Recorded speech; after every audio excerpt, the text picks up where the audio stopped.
bisa diakses di mana media transmisi secara optik ditarik langsung dari pusat penyedia layanan hingga ke tempat lokasi pelanggaran hukum. Lalu di sini ada diagram arsitektur penggunaannya. Diagram ini menunjukkan alur data dari internet ke pelanggan dengan struktur utama. Yang pertama adalah upstream atau aliran data dari pelanggan ke internet. Lalu OFT atau optical line terminal. Jadi perangkat utama yang berfungsi sebagai pusat kontrol di ruangan, central provider, dan ada OCD, ODC, dan ONT. Jadi ONT ini perangkat terminal yang dipasangkan di dalam rumah pelanggan untuk menerima sinyal optik, dan ODC berfungsi sebagai pendistribusi data di area lokal sebelum mencapai rumah-rumah. Selanjutnya, tujuan praktikum ini dilaksanakan karena yang pertama untuk memahami basic, mempraktikkan penyambungan kabel drop port ke patch cord. Lalu yang kedua adalah untuk mengenal alat-alat apa saja yang dipakai untuk pertukaran kerjaan, mengoperasikan striper, clipper, function spacer, dan optical power effort atau OPM. Lalu yang ketiga mengevaluasi bagaimana untuk mengukur daya optik, loss atau attenuasi untuk menilai kualitas sambungan. Dan yang terakhir adalah implementasi jaringan dengan menggunakan konfigurasi menggunakan router CCE F460 agar jaringan optik dapat digunakan. Terus selanjutnya alat dan bahan yang digunakan untuk spacing. Di sini saya menggunakan kabel drop cord, lalu function spacer, dan heatsink string slave, dan optical power atau EF, dan akor lalu di Subasa. Untuk konfigurasi jaringan di sini menggunakan perangkat router CCE F460 dan laptop, kabelan, lalu smartphone untuk testing Wi-Fi.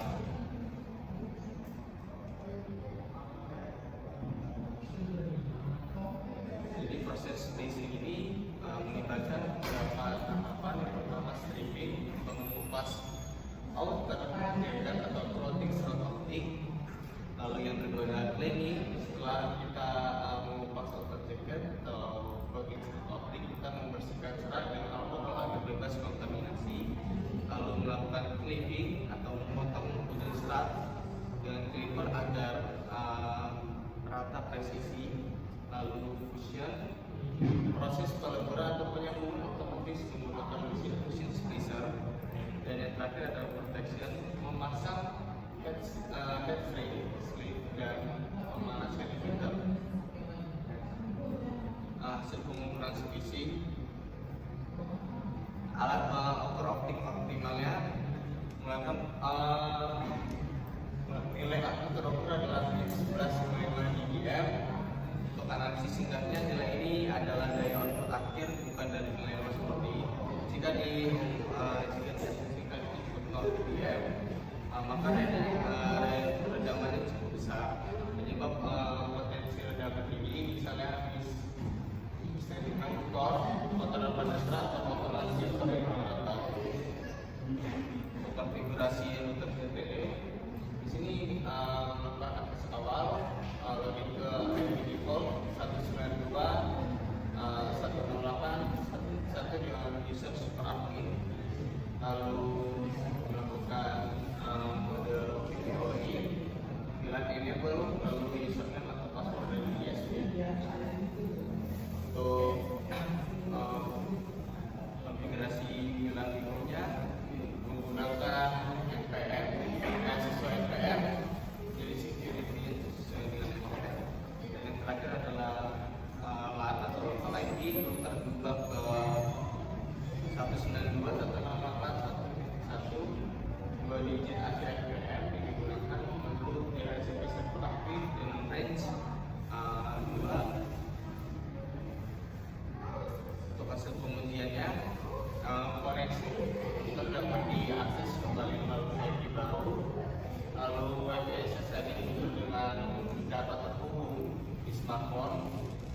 status koneksi aktif, perangkat dapat otomatis dari ICP. Lalu untuk analisis dan bahasanya, kualitas phishing secara teori loss ideal fiber single mode hanya 0,1 sampai 0,3 dB. Lalu untuk fungsionalitas router konfigurasi berjalan sempurna, perubahan IP dan biasa tadi berhasil, sistem end-to-end cyber user secara normal. Kesimpulannya, proses phishing berhasil menjadi satu protokol transport itu nilai rendahannya perlu dioptimalkan. Konfigurasi router berhasil mengimplementasikan one PPOE bilang dengan SSID NPM dan manajemen IP LAN. Hasil akhirnya, infrastruktur jaringan fiber berhasil digabung dan melayani akses internet ke perangkat penggunaan smartphone. Cukup sekian presentasi dari saya. Saya akan membuka 3 pertanyaan. Persilahkan. Ya.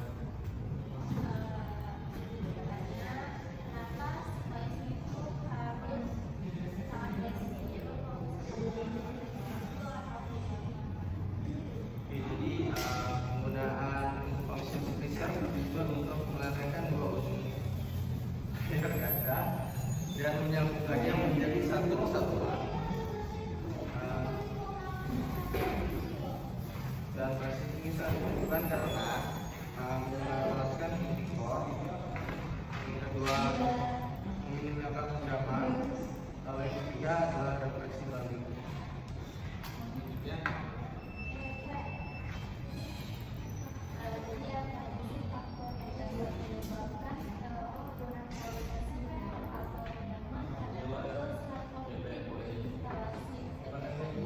Jadi dalam jaringan FTTH ini penurunan kualitas sinyal itu biasanya disebabkan oleh faktor yang pertama, faktor instalasi atau faktor eksternal.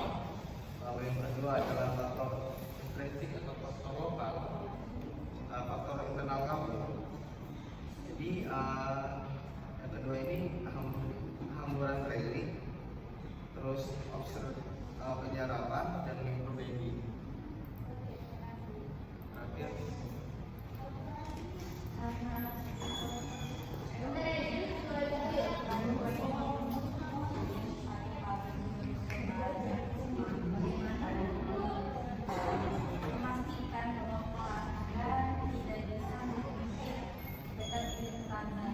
Jadi ada 3 mekanisme utama yang digunakan untuk menjaga privasi data kita. Yang pertama adalah enkripsi AES 128 atau Advanced Encryption Standard. Lalu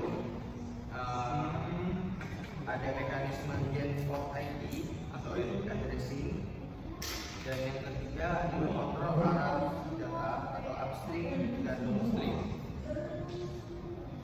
Cukup sekian presentasi saya. Assalamualaikum warahmatullahi wabarakatuh.